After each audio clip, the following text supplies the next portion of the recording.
we can get started. So get ready to have your eardrums burst. Okay, I believe we are live, and we are very live, and we are live. We are coast to coast today in the US. I am located in California, and our guest is joining me from the other coast. That being said, this is meetup number 66 for the Data on Kubernetes community. It is meetup number 66. In reality, it's over 70, but we're not so good at counting. We're good at other things.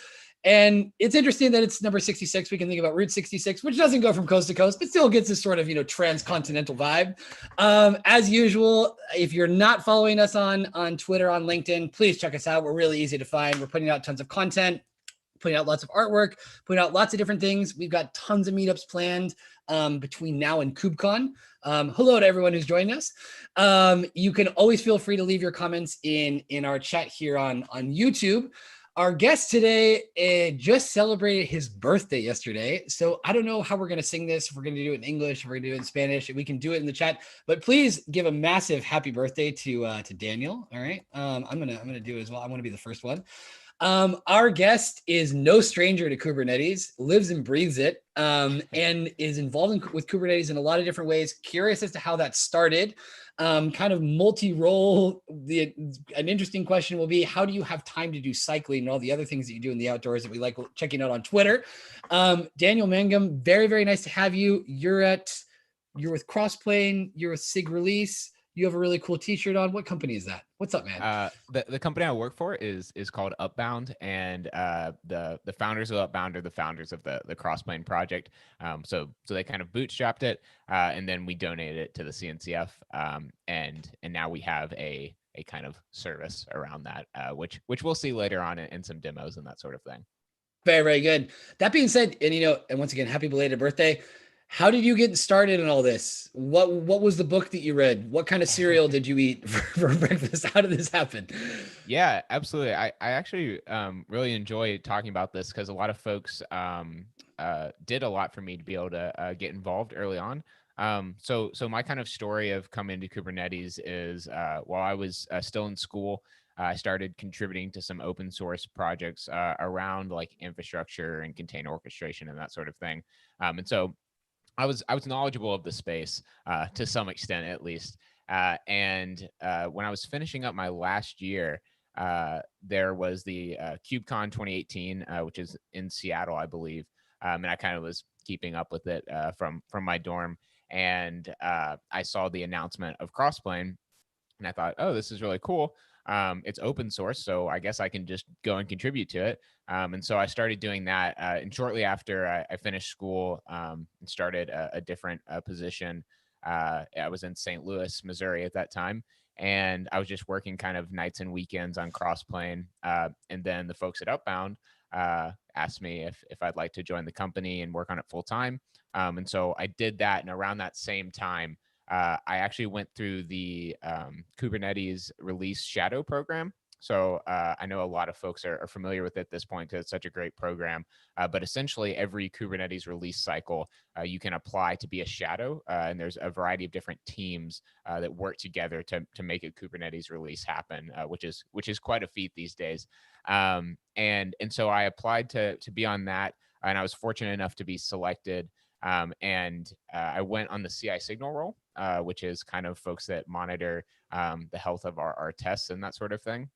And I just kind of kept coming back for each release and moving forward in responsibility and that sort of thing. And then took some leadership positions in SIG Release after that. And that really was how I was able to get really deep into Kubernetes, and all the while I was working on the Crossplane project as well. So that's my story, and I highly encourage folks who are interested to get involved to go through that shadow program. It's definitely had a huge impact on me, and there's lots of wonderful, caring folks in that community. So would highly recommend. That's a great story. I'm lucky enough to participate in the contributor experience meetings from time to time and different things like that. And it's amazing to see all of the international stories, the things that are happening, all the different ways that folks can contribute as well too. And we always insist on this to everybody who's out there. You don't have to be a seasoned practitioner with 20 years of experience to get involved. Like, what's the prerequisite? Positive attitude, be friendly. Right. That's it. Like, that is literally it. And you're a good example of that, both on the technical side and non-technical side. In some ways, being so young too, we can maybe say that you're Kubernetes native. An interesting comment that you made in a podcast that I was listening to kind of get prepared for this. You differentiated, a lot of times Kubernetes being referred to as an orchestrator. You refer to it as a distributed systems framework. Can you unpack that a little bit before we get into the presentation? Yeah, absolutely. And I don't think I'm necessarily a revolutionary in referring to it this way, but I think this is a kind of movement that lots of folks in the cloud native community are starting to see. So folks are very familiar typically with Kubernetes extension mechanisms, operators, custom resource definitions, and there's countless other interfaces that you can plug into as well. And so it provides an API server and reconcile loop, right? That is really valuable outside of just container orchestration. So you'll hear folks say things like it's a distributed systems framework that was first used for container orchestration. And as we're going to see today, when we talk about Crossplane, Crossplane is all about managing and provisioning infrastructure via the Kubernetes API. And so that's definitely different from container orchestration, but you have a similar pattern, right? Where you have a desired state of your infrastructure and you want to continuously drive towards it. And you get a lot of things for free out of the box by building on top of Kubernetes. And so in some sense, depending on, what the scope of your project or product is, you can kind of eliminate the container orchestration altogether, right? If you're not running a workload on that cluster, you don't even need those pieces. So I know there's a lot of projects, Crossplane being one of them. There's been a lot of kind of talk recently about a project called KCP, where folks are trying to basically take Kubernetes and I like to say they're trying to break it into a spectrum of functionality where you can say, I need the most stripped down thing where I just get the kind of control plane pieces of it, all the way to I need full-fledged container orchestration and all the features that come with that. So that's generally kind of the way that I see folks moving. And I think in the future, and you've already seen this with projects like K3S that strip down Kubernetes for specific use cases that have become wildly popular. I think we'll just see more and more of that as the community moves forward. That's a great point, because for so many folks out there, a lot of times it's very overwhelming. And so, and with we've done lots and lots of these live streams. So we hear from folks saying, you don't necessarily need all that. Maybe what you really need is just this. So how can we sort of, make that more specific and more direct, and so that you don't have to worry about, because when we talk about developer experience, does a developer, suddenly have to become an expert in all these different areas? Well, hopefully not in some ways, because if not, for an organization at an organizational level, that's what's interesting too. When they talk about the cost of Kubernetes, it's not just cloud costs, it's the human factor of how can I get my talent, sort of onboarded with all these different things and the amount of time that's going to take. So a lack of human power sometimes is really a bigger deterrent than the sometimes daunting cloud costs. That's good stuff. I think also what you're saying there is, and whether it's with Kubernetes or any technology really, is a sort of fluid evolution with a lot of these things, that how we're referring to something now, in a few years may change, and that's okay. It's not the end of the world. What happens is that some people get really staunch and stuck into a certain viewpoint.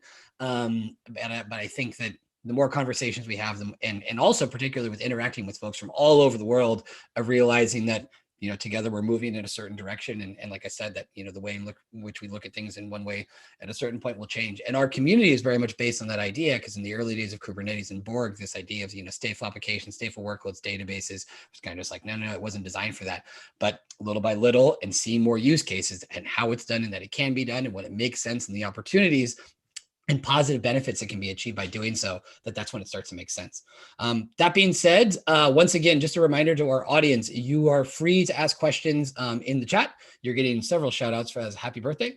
But you can feel free to ask, what kind of birthday cake Daniel had, but let's get into the presentation, and then we can get to those questions later on. Awesome. That sounds great. Yeah, thanks for leading that kind of intro there, Bart. I think that's a really useful segue actually to what we're going to talk about today. Good. Especially around some of the stuff you're talking about. Developers shouldn't have to know everything about what's happening under the scenes. They need to know what they need to do to get their job done. So I'm going to go ahead and share my screen here, and I'll let Perfect. you confirm that you can see it. All right. I can. Okay? I can. Awesome. All right. And let me pull up my speaker notes behind the scenes here. All right. So I've got my whole spiel here, but I think we've done a pretty good introduction at this point. As Bart mentioned, I am pretty young in the industry, but I'm a bit nostalgic. So I like to say that I'm always jealous of folks who have been in the industry for quite a while, because they have an experience that I haven't had. So I like to do kind of a lot of looking back on the computing industry and how it's grown over time. And we're actually going to start off today with doing that. So I'm gonna begin today, and this talk is really going to be focused around software distribution and how it's evolved over time. So we're going to start off with a bit of a history of how that's happened, and I should probably have the caveat that this is an extremely simplified history. So if y'all want to post corrections to anything that I say in this first part in the YouTube chat, please feel free to do so. But we're going to give kind of a quick overview of what it's been like. All right, so we're starting from the very beginning here, the very first general purpose machines. So the first early computers required actually physically modifying the hardware to change its functionality, right? So you actually changed, where a wire was plugged into an outlet on the machine. And so software, if you want to call it that in this setting, was a literal list of instructions that someone was, highly trained to implement to reconfigure this hardware for a specific purpose. So needless to say, this was not a very robust system for distributing software. Instructions were specific to a single machine and required specific domain knowledge that was not really transferable across the very few machines that existed at this time. So shortly after these earliest general purpose computers came the concept of a stored program computer, which you may be familiar with. And so what you see here is the Manchester Mark I, which is widely regarded as the first stored program computer. Though for a bit of a history anecdote, the Manchester baby actually came before it, and it was kind of a proof of concept of what the Manchester Mark I became. So the idea of a stored program computer was that those instructions that were previously, written down in a manual to reconfigure hardware could themselves be stored in a computer's memory in binary.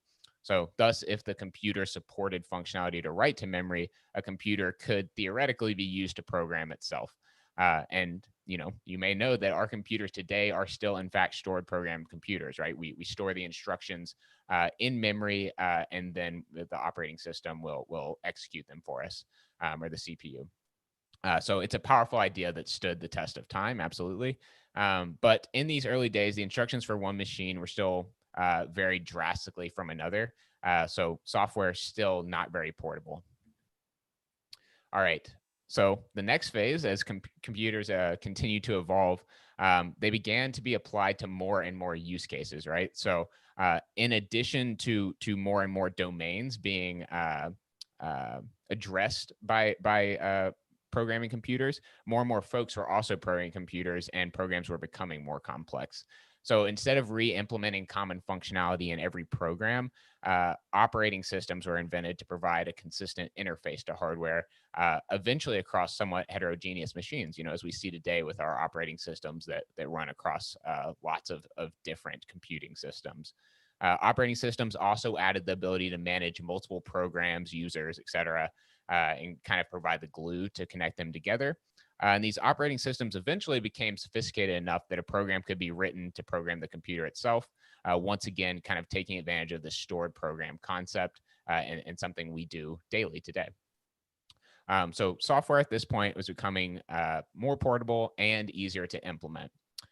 The next big kind of milestone that made a huge impact on access to software was the advent of the internet. So the internet obviously allows computers to communicate with each other, greatly expanding the scope of what a computer program itself can accomplish, right? So you can share information across machines. This is how, I'm presenting over a live stream today. But because programs are once again just a form of data, once again, harkening back to that stored program concept, they too can be distributed on the internet. And so while before many programs had come in the form of magazines or handbooks and had to be manually programmed into the computer, we began to move towards a reality we know today of just being able to download software on the internet and run it on our machines. So kind of jumping forward a bit, when we introduced those operating systems back a few slides that provided some additional functionality to our programs, we inherently created programs that depended on the operating systems, right? We had those shared libraries that were required by our programs now. So we need the ability to run software that targeted multiple operating systems on the same machine. And we also wanted the ability to run isolated processes on the same hardware. Enter virtualization, which had been thought of many years before this time, but VMware actually kind of commercialized it in the late 90s with their VMware Workstation 1.0, which is kind of a fun screenshot from that software. And it gave us the ability to convince software, if you will, that it's running on a certain type of machine. But we have to pay the overhead penalties of startup time and performance with that, having that virtualization layer in between. But definitely a powerful concept that underlies lots of the cloud software that we use today. So the next phase is software became fragmented into smaller and smaller programs. You might call them microservices. Paying those virtualization costs for each process no longer made a ton of sense. So instead, a lighter weight isolation boundary in the form of namespaces and C groups were introduced into the Linux kernel and similar functionality in other operating systems as well. And this allowed for processes to share an operating system but have different access to its capabilities. This greatly reduced overhead in terms of startup time. And importantly, the distributable software artifact was much smaller due to us, encompassing a smaller part of the whole system in the artifact. The trade-off here is that the isolation boundary was much weaker, or is much weaker. Another important thing that happened a few years after the introduction of containerization, Docker and other companies built tooling and infrastructure around building, sharing, and running these distributable artifacts. And this is why container image registries, runtimes, and tooling are ubiquitous across the industry today. And we'll be using them quite a bit in our talk and demo today. All right. So that's kind of an evolution. Once again, extremely simplified one that's gotten us to now. So I think it's important to think about as we've seen these steps we've been going down. What are we searching for here? If we're trying to move towards a goal, it's nice to define that. So this is just my interpretation of the direction the computing industry has gone and where we're trying to still reach. And we'll talk about why we might not be there yet.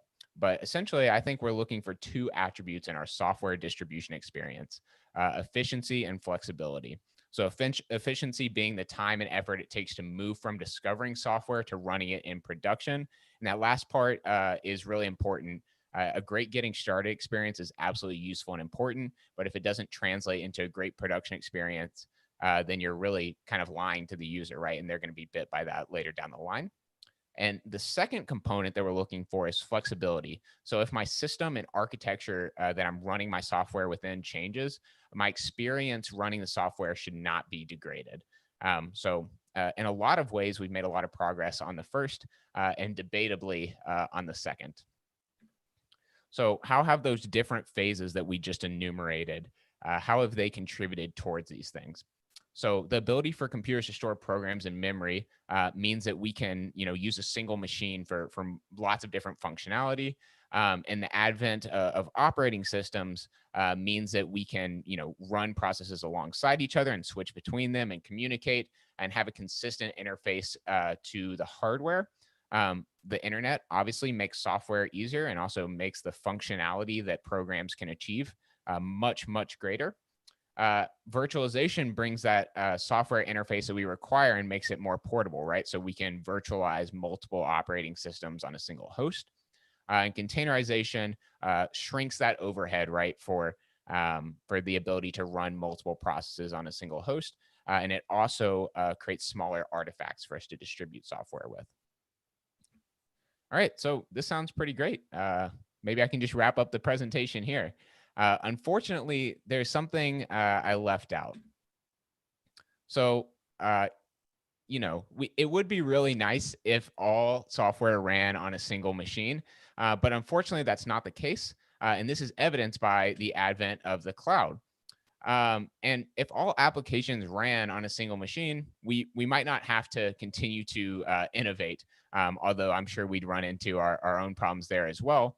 But we face a couple of constraints as software has grown and systems have become more complex and robust. And as those business cases have become more and more complex, we've had to add machines, add different services. We've seen the advent of infrastructure as a service, software as a service. And these are all to address things like scale, cost, and complexity constraints. And the cloud providers know this. Over the last 10 to 15 years, we've seen an explosion in the number of managed infrastructure and software services that are available to us on the cloud. And they're all billed as, quote, do this extremely complex thing with just a click of a button.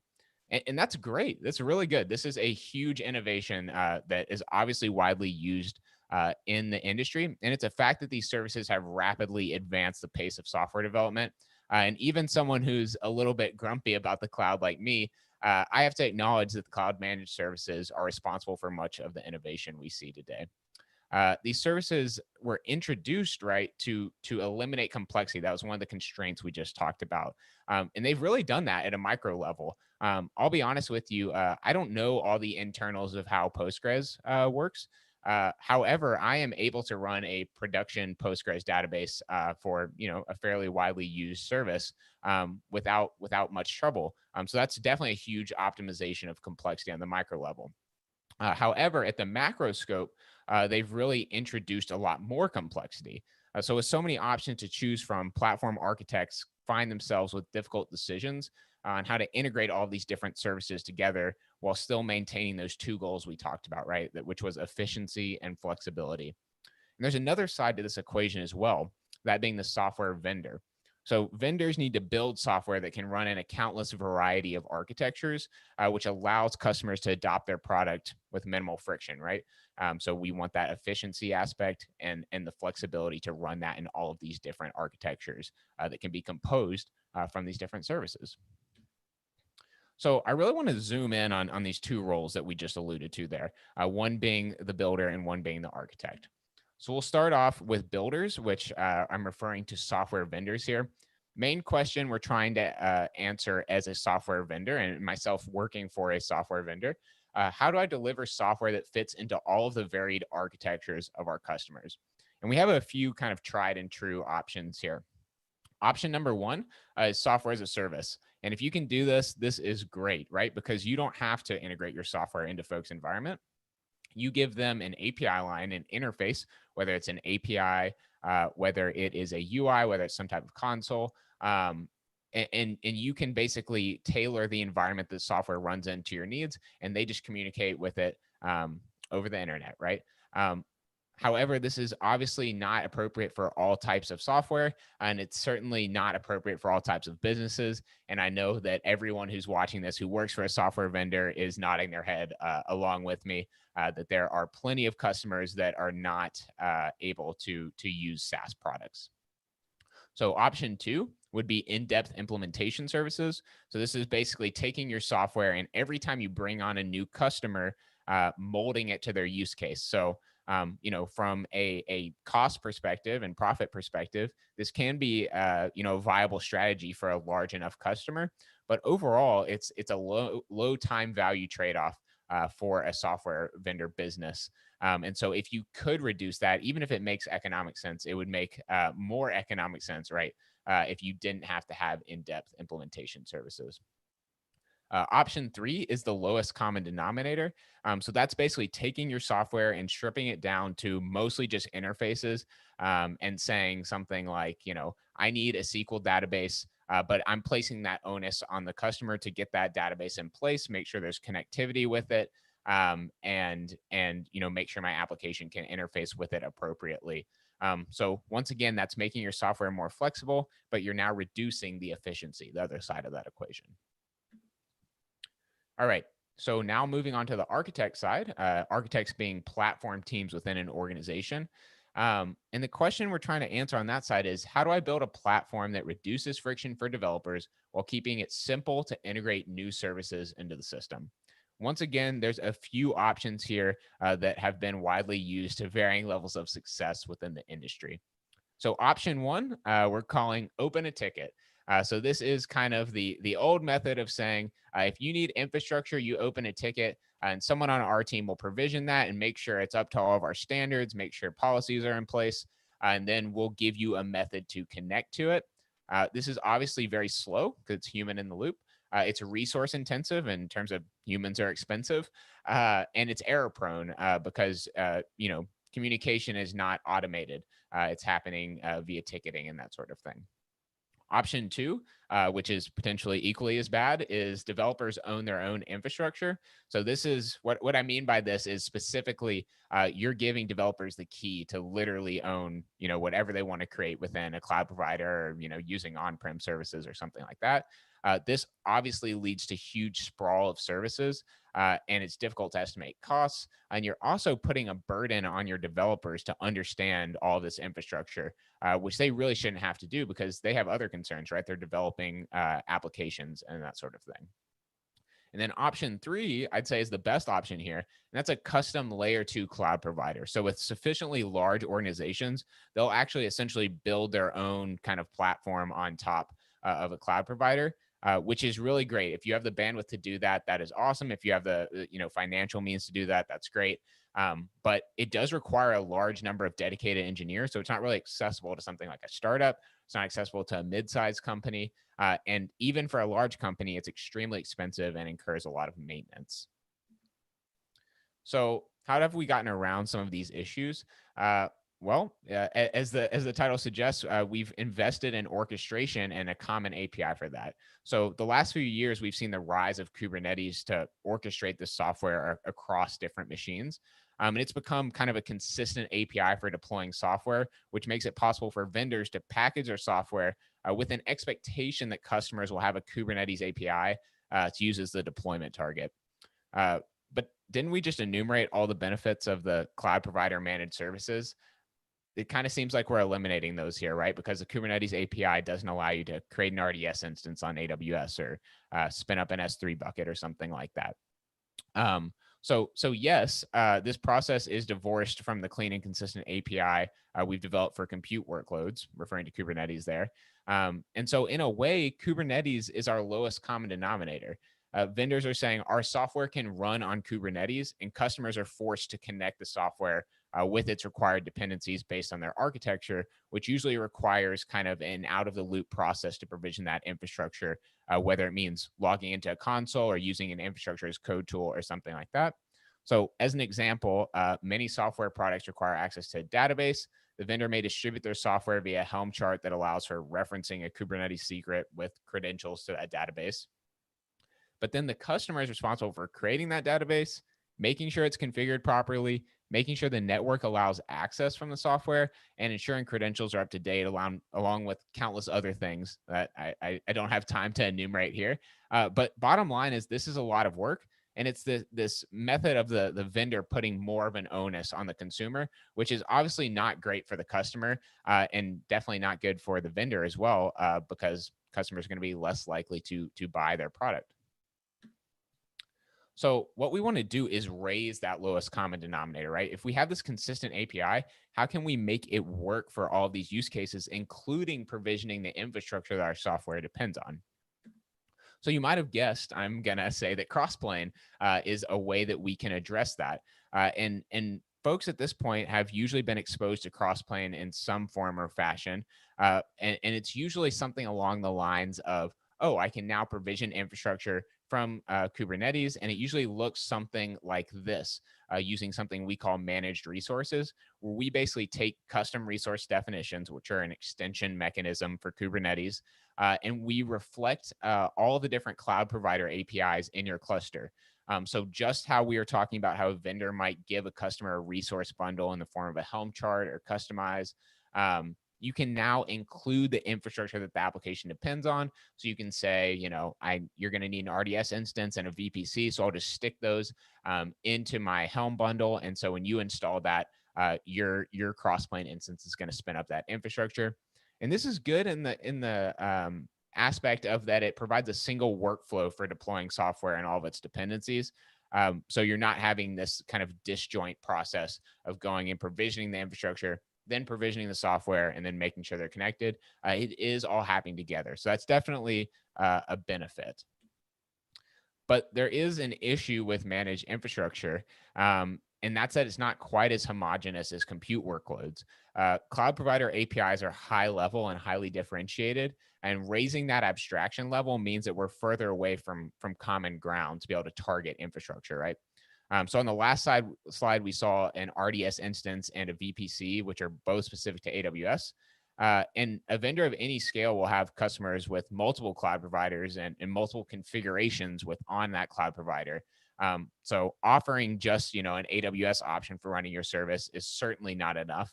And even offering a deployment model for every cloud provider is not going to be enough, because folks are going to be using those cloud providers in countless different ways and styles. So what we're seeing here is the ability to deploy managed infrastructure via the Kubernetes API is only accomplishing half of our goal. So we've gotten our efficiency here. We've got the single workflow, but we're lacking flexibility. So Crossplane's solution to the problem is what we call composition. This is a mechanism that allows infrastructure to be described abstractly with one or more concrete implementations. So it's similar to the idea of polymorphism, where you interact with the object by describing its attributes rather than describing its implementation. And despite my love for Crossplane, this isn't revolutionary. We're just taking the same strategy that cloud providers have and putting the tools in the hands of the architects and vendors, right? So this is the same thing that's happening internally at cloud providers. And we believe that folks that are within any organization should have the same ability to define an abstraction with implementations of different infrastructure behind the scenes. And I know this is a bit abstract at this point. You can see the different database types that are satisfying a database in the deployment here. But I promise you that we're going to get a little more concrete as we go along. And we'll also have some demos of how this works as well. So stick with me on that. So I want to go back and revisit our builder and our architect. And we've been talking through the lens of the vendor for the past couple slides here. So this time, let's start off with our architect. And you'll remember that one of our options as an architect was to build our layer 2 cloud provider. We kind of said how that was a good mechanism if you could do it. The drawback to that approach was that it takes a lot of time, effort, and maintenance. So Crossplane allows you to leverage a ubiquitous API, that being the Kubernetes API, that's likely already implemented in your organization, and it gives you all the features that the cloud providers themselves use internally. So now you're able to define abstractions for developers in your organization, so you get the efficiency of allowing developers to self-service while maintaining flexibility in changing implementation details behind the API line. Once again, we'll see this in a bit, but in that case where I've defined a database, if the developer is used to interacting with that database, I can swap out what's actually happening behind the scenes when they provision a database, and they have the same experience because we've established a contract there. So Crossplane can also be arbitrarily extended for your existing custom solutions and requirements. So that means you'll never find yourself locked in to a technology that doesn't work for you. This is especially important with folks that use a lot of on-prem services or custom solutions for provisioning infrastructure. And so if that's you, Crossplane can definitely be extended to go beyond cloud providers or go beyond different services to do whatever you need it to. The other aspect of this, right, is you're able to leverage a rapidly growing open source community while still having an option for commercial engagement support if your organization needs that. And before we got started with this presentation, Bart and I were talking a little bit about some of those features that you get from Kubernetes as a distributed systems framework. One being drift detection, which that's really speaking specifically to managing infrastructure, but we have this reconcile loop, right? So the advantage here is that instead of just provisioning your infrastructure, you're also making sure that infrastructure doesn't get out of sync. You're making sure that policies are enforced. You're able to manage relationships between your infrastructure, even if they're on different cloud providers, right? Because we have this single API where you can say an RDS instance and a network on GCP, despite living on different cloud providers, can have some sort of relationship because they're both represented as Kubernetes objects. You also get policy enforcement, and we integrate with other projects like Open Policy Agent, as well as access control, which comes out of the box in Kubernetes. So lots of benefits from being built on top of Kubernetes. And what I'm driving towards here is you're actually no longer building a layer 2 cloud provider. You're actually building a control plane. So your control plane goes beyond a cloud provider in that it's not just saying that you can provision managed services. It's also saying that you can configure them. It's also saying you can bundle them. It's saying that you can present abstractions on top of them. And when you do that, you have a single place to get things like cost estimation. You have a single place to get things like metrics. You can get a full overview of your organization's infrastructure and tech stack. And it all goes through a central point that can be arbitrarily extended.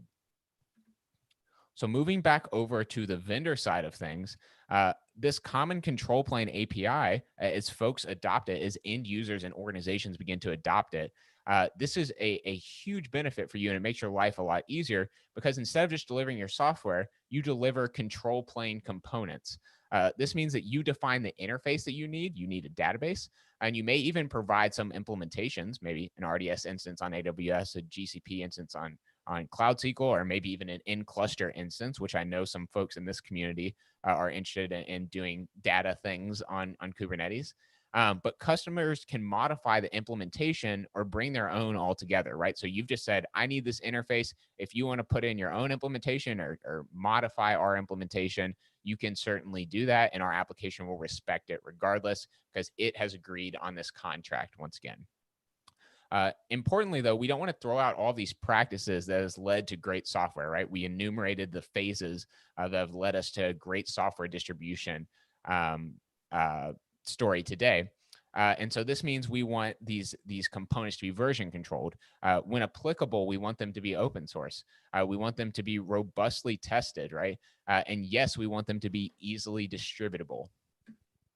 Oh, we got a question. We got a question. Go ahead. This is super cool. So just to make sure I understand correctly, Crossplane provides a more declarative way to define a desired infrastructure state that acts as a contract between the user and the vendor.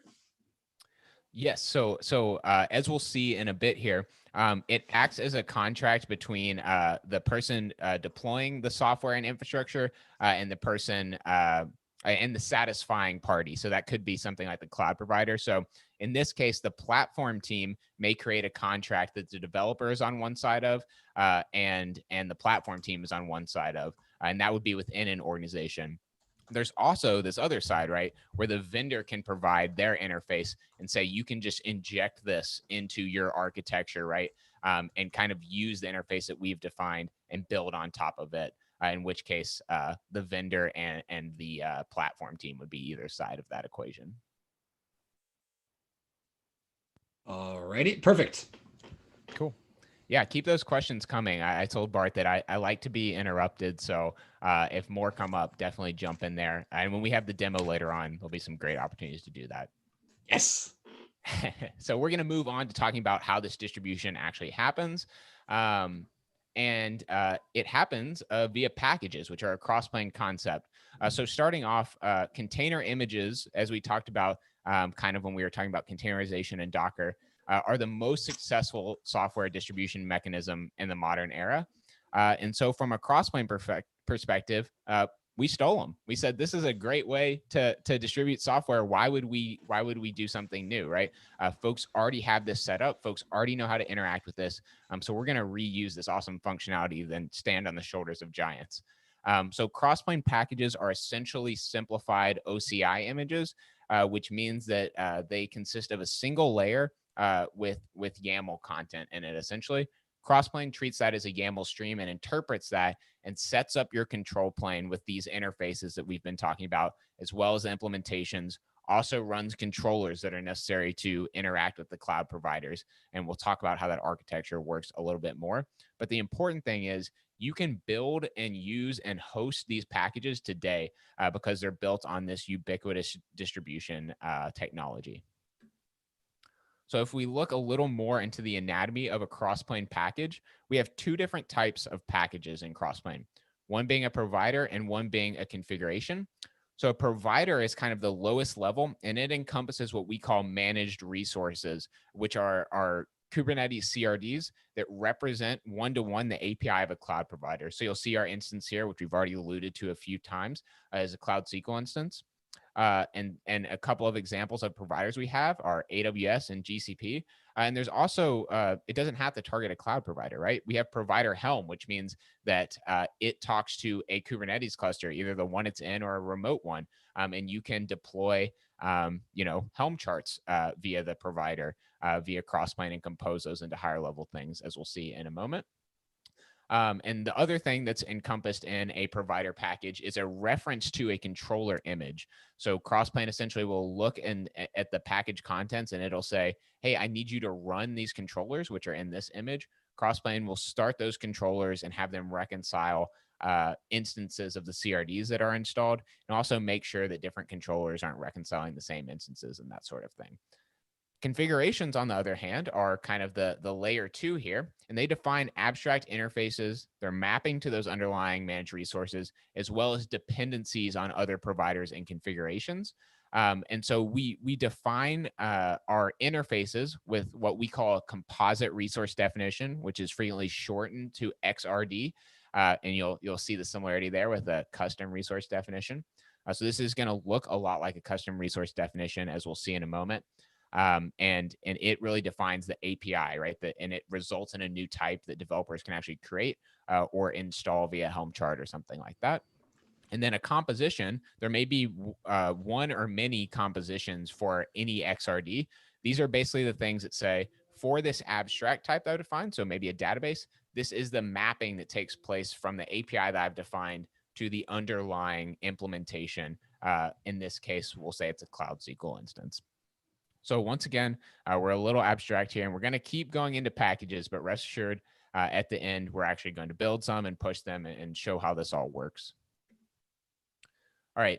So just how we can compose those managed resources, we can also compose the configuration packages themselves. So this is kind of a picture of what it could look like within an organization to build a platform API for developers to self-service on. So at the top here, we have a control plane package, which has dependencies on a databases abstraction package, as well as clusters. Those clusters depend on VMs, which are once again an abstraction on two different providers at the bottom. One saying provider GCP, and one what we're calling provider on-prem, which may target some dedicated infrastructure that the organization has. And then you can also see that these intermediary configurations like databases and clusters can depend directly on providers as well. Importantly, as we'll see in a moment, to actually get this configuration, you only install that top level package, my control plane, and Crossplane will work out the dependencies, make sure the versions are correct, and make sure that the API surface that you're interacting with is exactly as you specified. So this is great from the organization perspective. Where does the vendor fit in, right? We've talked about how this is beneficial to both the organization and the vendor. So what the vendor is doing, right, is delivering and integrating a product into an organization. So the vendor, in this case, will package their software in the same format that a control plane is already built with at an organization, right? And the customer adds that product as a dependency because it's just a package. So in this case, we've got Cool Vendor here, which we'll be using throughout the rest of the presentation. They're my favorite company. Cool Vendor provides a database. And we already have a database abstraction in our organization. And let's say, since it's based on provider GCP and provider on-prem, we have an on-prem database solution as well as a Cloud SQL, which can both satisfy our database abstraction. Here we're just saying we now have a dependency of my database that brings in this Cool Vendor package, which is their own database offering. And it in turn could even depend on some of the providers we already have. So for instance, let's say Cool Vendor, once again, has a database service that can be deployed on GCP in virtual machines. Here we can say we depend on provider GCP, and as long as we have compatible dependencies, we're able to introduce that new service into our tech stack, right? Into our platform API, which means that developers can now create a database that is satisfied by the Cool Vendor flavor of database. And we're very easily able to introduce this, and we'll see how this resolution happens automatically. Sometimes it's not that simple, right? Sometimes your package that you've packaged as a vendor is not going to fit into every organization. Maybe they don't use GCP. Maybe they use some cloud provider that you've never seen before. Well, because these are just made of YAML, right? You can go in and edit them. So either the organization or the vendor themselves can develop a custom solution, which we talked about kind of being a bad thing with those in-depth implementation services. But in this case, it's a really lightweight process that could potentially be done in minutes with domain knowledge of the service here. So in this case, I'm demonstrating instead of provisioning GCP VMs, we're targeting the my VM abstraction that this organization had and using that to satisfy how our database is deployed from the cool vendor. All right. And then this last slide here is just talking about how you could do this without actually mutating the cool vendor database. And I'm doing this with a example of cool vendor adapter here. This is basically the organization saying, I'm going to keep what the vendor has provided, but I'm going to introduce my own composition. So they have an XRD. I'm going to introduce a composition that's applicable to my infrastructure, and then let the provisioning flow through that. All right, so we've gone really fast here. We've covered a lot of stuff. I want to jump into a demo though, because this is going to make it a lot more real for us. And as always, I love doing live demos. So we'll see if the demo gods have mercy on us today. Mercy. We do have one question. This is about the future of Crossplane, so maybe it's better after the demo. Go ahead, do the demo. All right, sounds good. Like I said, if folks want to jump in at any point and ask questions, please feel free to do so. All right, so I'm going to be using Upbound Cloud for this demo. Yes, I work for Upbound, all the usual disclaimers. The reason why I'm using it is like we were talking about with the different spectrum of using Kubernetes as a distributed systems framework. Upbound will actually give you a Kubernetes cluster with Crossplane installed that just has the bits that basically you need to be able to use Crossplane. And so it's really easy. It's hosted for you. You can also connect your own, but we're going to be using the hosted offering today. If we click on our control plane here, which is once again just a Kubernetes cluster with Crossplane or Upbound's distribution of Crossplane installed, you'll see that it's totally empty. So I want to go over and take a look at how we could start to build up that diagram that we were seeing in the slides. So starting here, we have our organization, and you'll see I have all of my different packages that are present in that diagram. So we start off with the control plane at the top, and I actually don't have any abstractions in here. I just declare my dependencies on the clusters and the databases. And in my database, I have a dependency on GCP. And then this is an XRD, our composite resource definition that we were saying defines our interface for folks to interact with. And here, just like we do with a custom resource definition, we're defining what the schema is. So in this case, we're saying when developers create a database in my organization, I only want them to be able to specify the storage size. Everything else is dictated according to policy. Excuse me. And then I create a composition, in this case, just one, but we may have many, and we'll see many shortly, that maps that to an underlying type. So we're saying we satisfy our database type with a Cloud SQL instance here, and we're taking those parameters that are on the abstract type and mapping them to the underlying Cloud SQL instance type. And then we already have some hard-coded values here that we're saying you don't get to configure that. So essentially what this gives you the ability to do is provide whatever interface and whatever level of flexibility you want to your developers.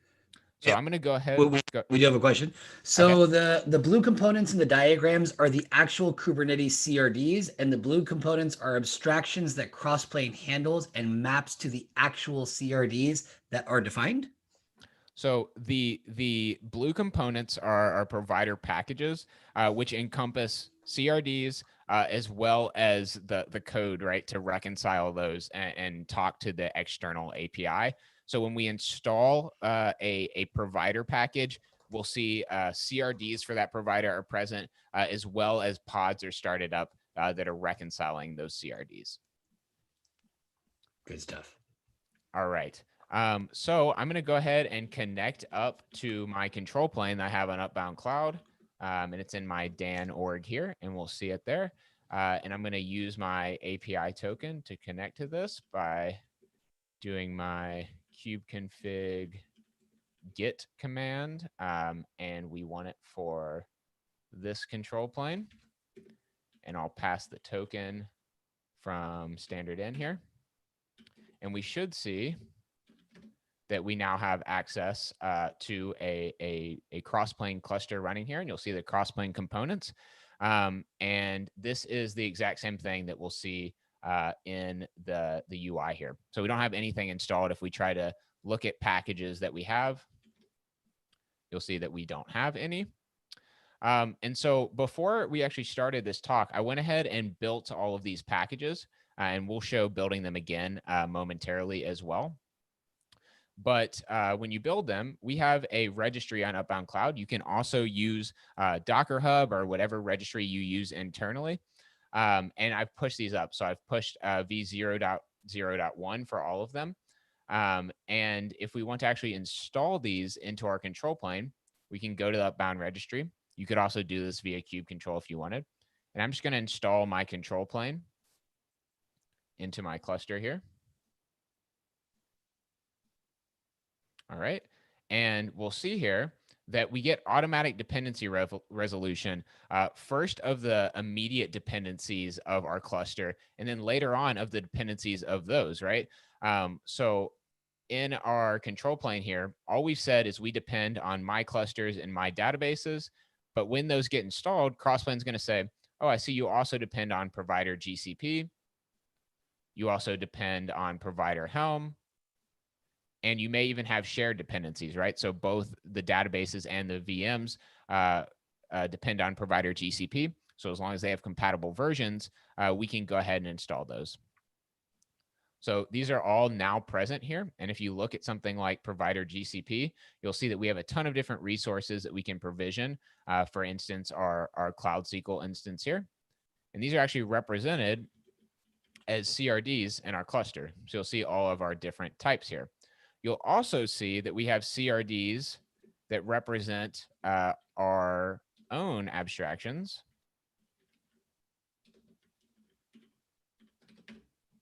So we have our database abstraction here, and we can see that our composition is also present. So if we create an instance of our database, which I will show in a moment, we would actually get that rendered out into a Cloud SQL instance that would be provisioned on GCP.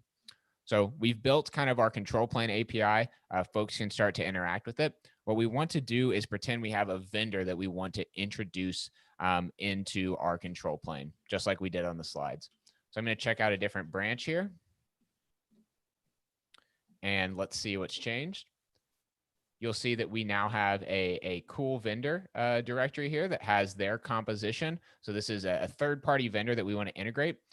Also, here is what our database would look like if we wanted to provision one. And if we look in our cool vendor package, we're going to see that we depend on provider GCP and provider SQL, just like we enumerated here in our diagram. So since provider GCP is already present in our cluster, we should see that just provider SQL is introduced. But how do we actually bring this package into our control plane architecture? Well, this is going to be a dependency of our database abstraction, right? We already have a database abstraction present. It goes to Cloud SQL. We want to add the ability for it to spin up a cool vendor database as well. And so we want our cool vendor package pushed up here. So I'm going to go ahead and pretend that, once again, cool vendor is going to be under my org here. And I'll show you how we can actually just build this cool vendor package. So let me go into that directory configuration. And I'll show you quickly what's in this composition.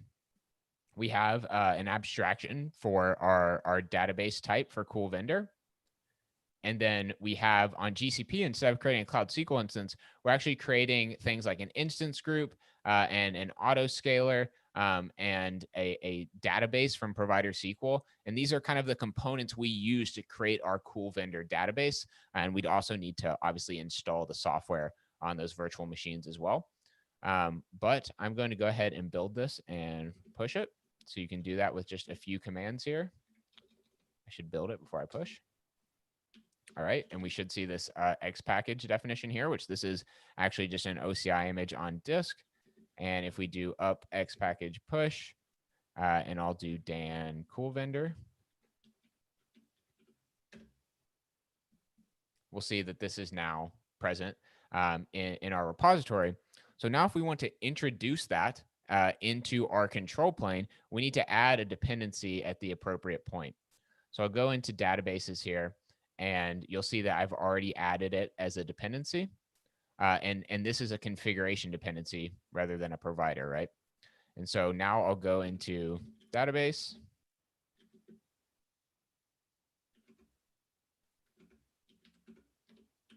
And let's go ahead and build it. Once again, we see it spit out there, and I'll do push, and we'll call this one my databases v0.0.2. My databases. All right. And if we hop back over into our repository, we see again here v0.0.2. But this hasn't been introduced into our control plane, right? Because from our control plane, we only installed that top level my control plane package. So we need to update our dependency on my databases, right, to include this new thing. So you can think of within an organization, you might have a database team that's in charge of incorporating this new product. And so they may publish a new version of the database package, and then that can be included in the overall control plane. And so we can show this by, let's take a look at our packages here. And I'll make this a little smaller so we can see it. You'll see we have all of our configurations as well as all of our providers. And I'm going to edit our configuration package here for the overall control plane. And I am going to, actually, I'll just do it directly to the database in this case. Let's do Dan my databases.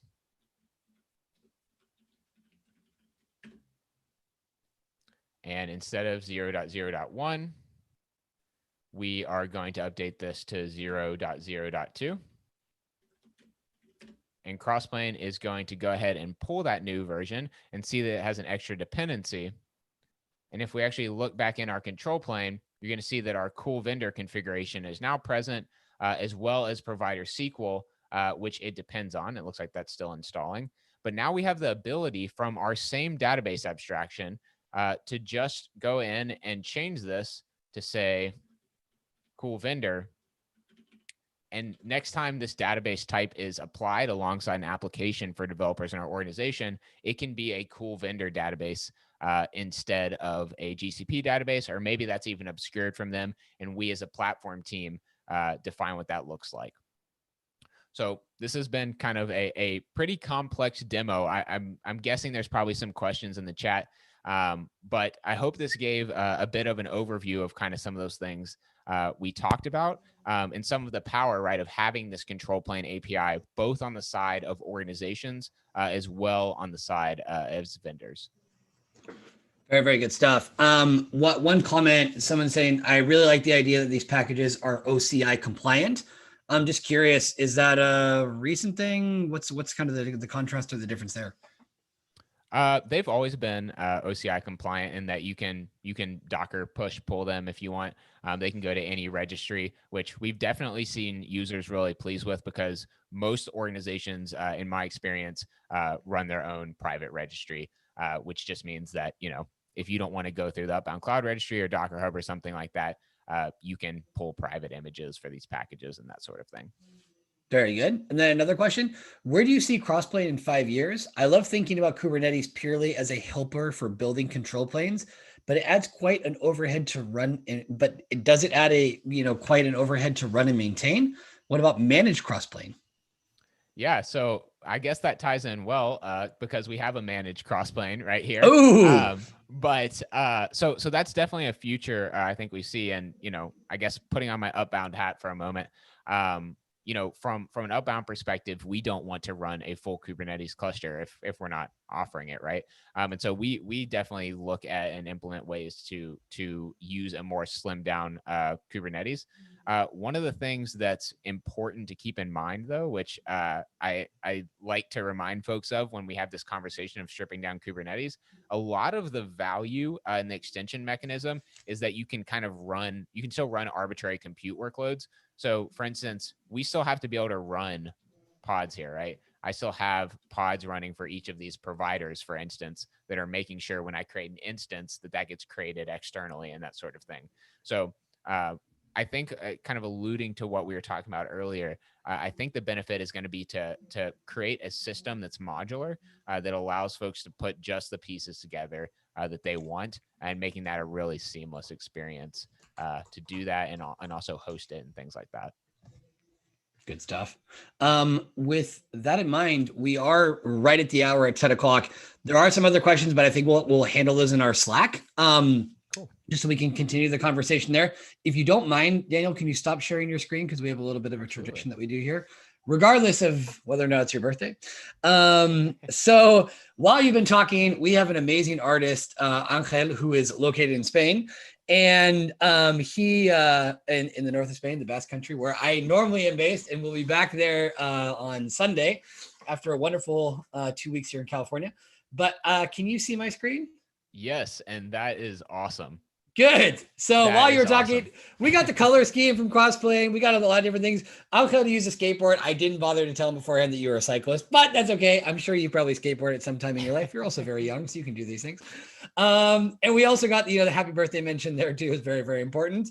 Anyway, Daniel, this was super, super good. And there are a lot of other questions that come up on a technical side as well as a non-technical side. I really enjoyed the historical progression that you showed, showing those great photos, the arrival of Tim Berners-Lee on the scene, and how we kind of got to where we are right now. And thinking about, you're 25, when you're my age, 35, the different kind of reflections that you're going to be able to have at that point to see where we will be in 10 years from now. You did talk a little bit, briefly about Crossplane in the next 5 years. Kubernetes, do you think that we will see more sort of, I don't know if I want to call it fragmentation or segmentation or, making it compartmentalized or stripping these things down? Do you see that as a growing trend? I think so. And I think we'll see more and more use cases for Kubernetes, specifically around providing the APIs and potentially non-distributed system settings. So thinking about, single machine, basically the simplest way to get that API and interact with it.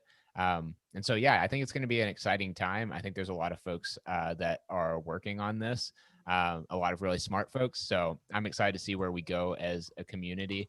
And I'm excited that it's inclusive, where we get a lot of voices in there. So I think that the next few years, now is a good time to get involved with Kubernetes, because there's going to be some big exciting changes coming.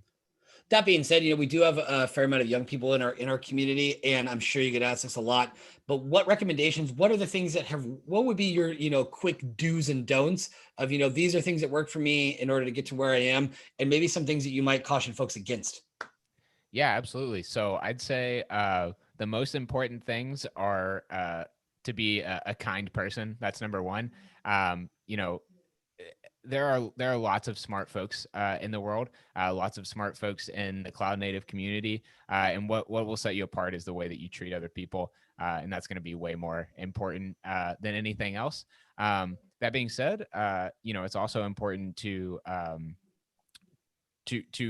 grow your technical expertise as well, if that's what you're interested in.